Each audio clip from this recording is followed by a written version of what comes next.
Auto Obsessive Garage. Chadwick with you again for another installment of the Auto Experience series.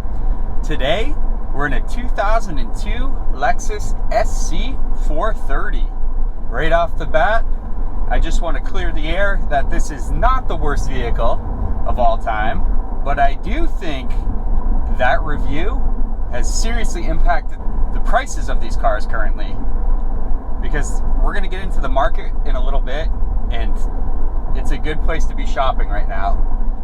Let's go over the base information about this particular vehicle. The SC430 is pretty important in the history of Lexus. This was their first convertible.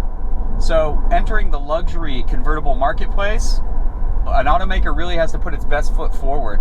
And at that time, Lexus was making some fantastic vehicles.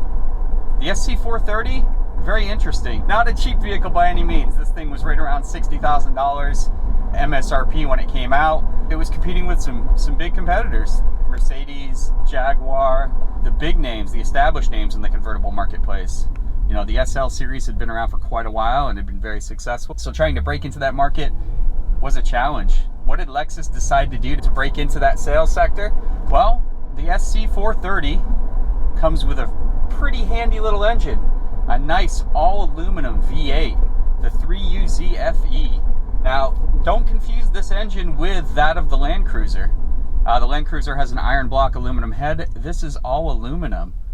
Output's pretty good too. The original output was right around 300 horsepower, about 317 foot-pounds of torque. Very nice. Now, the engine didn't get less powerful over time. It was during that period in the mid-2000s where the SAE adjustments took place, so they scaled it back to, I think, 288. There's variation between every engine, guys, let's be honest. So we're just going to say right around 300 horsepower. And it moves. It motivates this vehicle. Even though it's a convertible, it is not a lightweight sports car. This thing is quite heavy.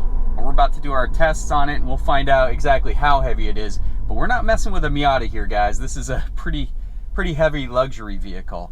And that's the other point of contention that I also want to clarify, is this was never intended to be a sports car. Lexus built this thing to be a luxurious grand tourer. And for that, I think they've succeeded, but we'll test it out a little further. But just keep that in mind when you're looking at these things and you're looking at the numbers, the performance data. This isn't a sports car, guys. It's a really comfy car. It's a long mileage, grand tourer, nice weather, drop the top kind of car. Just want to get that in the open. If you go in thinking this is going to be a canyon carving sports car weapon, you're going to be sorely let down. No modifications on this example, aside from the Japanese touring cars, SC430s. I don't think I've ever seen a modified one. I've seen different wheels and tires. I guess that counts, but really a lot of folks don't modify these. And if they do, I'm not aware of it. It sounds like an interesting proposition, but this one's completely bone stock, which is great. It's a great benchmark to test. This is also a rear-wheel drive vehicle, so keep that in mind. We have V8 rear-wheel drive. Those are two positive check marks. We have a 5-speed automatic transmission. That seems to be pretty good. No paddle shifters here. Again, not a sports car. The folding convertible top is probably the party piece of this entire vehicle, I'm going to be honest. I love watching it. Never gets old. I think it's in the mid-20-second range. We'll time it later in the video, but pretty awesome party piece. You know, if you're at a long red light and you drop that top, everybody's looking at you, which is pretty cool, and it's fun just to watch. It's kind of an engineering marvel. But we'll get into the looks of it. I think that was pretty polarizing too. But overall, this is a vehicle that, due to some bad reviews, and its originally high MSRP has depreciated greatly.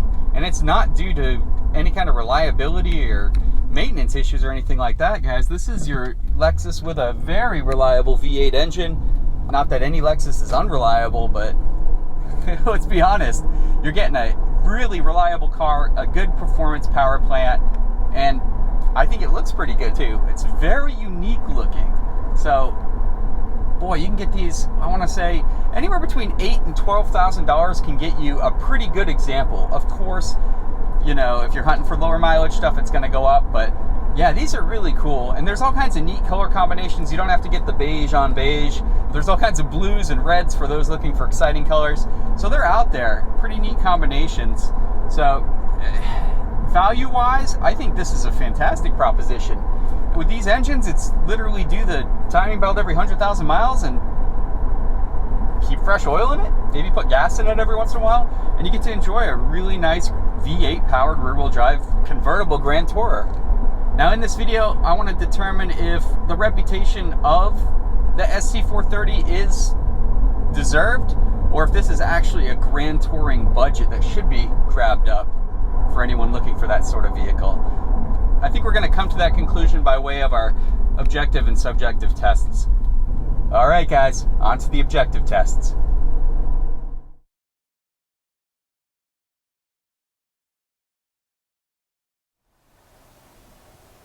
We've got the 2002 Lexus SC430 up on the scales. Let's go ahead and see the curb weight of this vehicle and its front-rear balance. At just over 3,800 pounds, the SC430 is definitely not in the consideration for being a lightweight sports car. However, front and rear balance is pretty good here, with 53.5% over the front and 46.5% over the rear.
Handling. This is where things begin to get a little conflicting with the SC430. Is it soft and refined, like a proper Grand Tourer should be? Not at all. Even with standard tires replacing those horrible run flats, you still feel every imperfection in the road. Well then surely the handling makes it more akin to that of a sports car. No also. Turning is fairly crisp, but the rack is very slow and requires extra input apex and post-apex, and even slightly entertaining corners.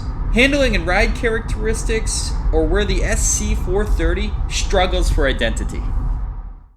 The Lexus SC430 interior is more clearly aligned with that of a Grand Tourer. Materials are of the highest quality. The bird's eye maple is exceptionally wonderful in this particular cabin. The seats are supple and comfortable, but lack any sporty bolstering. Back seats are for small baggage storage only, rather than passenger use. The seats also rest very close to the ground, lending a somewhat sports car lowered position. The hidden nav screen and radio controls are well executed, and one of my favorite features of the SC430 interior. Even the cup holders are given this luxurious hiding treatment. Surprisingly, the instrumentation is rather bland, and such a special vehicle deserves more. The gauge bezels are an interesting design though.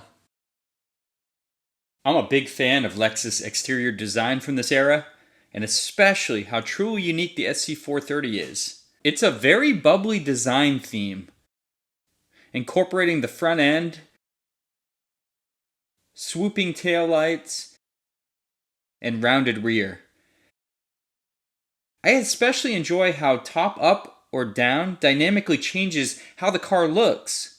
Most convertibles don't look as sharp with the roof up, but I actually enjoy the SC430 in that configuration. The SC430 is powered by a wonderfully smooth 4.3-liter all-aluminum V8. The 3UZ FE features VVTi technology and churns out around 300 horsepower and about 320 foot-pounds of torque. Both healthy numbers for this displacement at the time this car came out. Power delivery is very linear and strong. Forcing the accelerator pedal to the floor yields a very satisfying surge of speed. The gearbox is a rather standard 5-speed automatic with selectable shift modes. The unit functions quite smoothly and the various ECT modes actually are perceivable. The lack of paddle shifters really holds this car back from true sporty aspirations. In the canyons, the throttle is an on-off switch without the ability to hold revs for any spirited driving.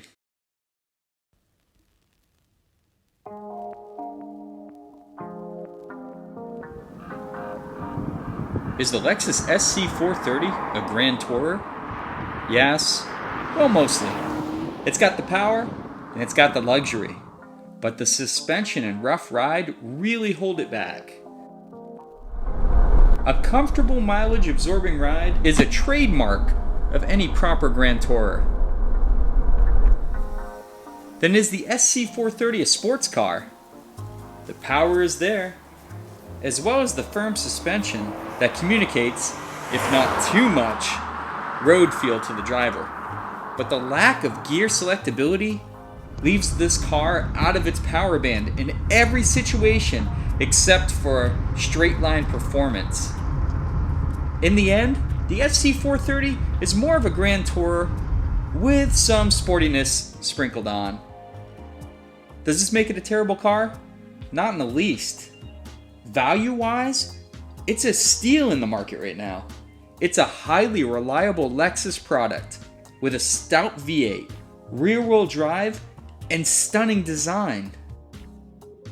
Historically important as the first convertible created by Lexus, the SC430 has future classic written all over it.